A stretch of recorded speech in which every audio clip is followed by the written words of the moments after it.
nagre-reheat ako ng lobster.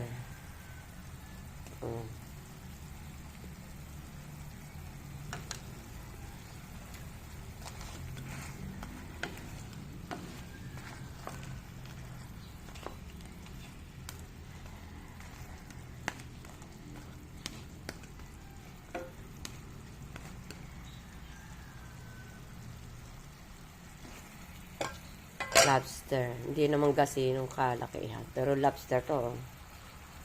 Ayan. Meron tayong lobster. Aking inire-reheat.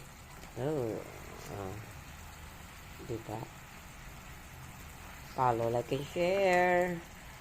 Lobster share. Bye. Thanks for watching.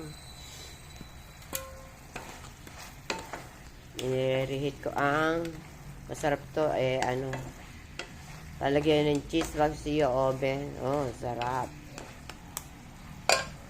Bye. Thanks for watching.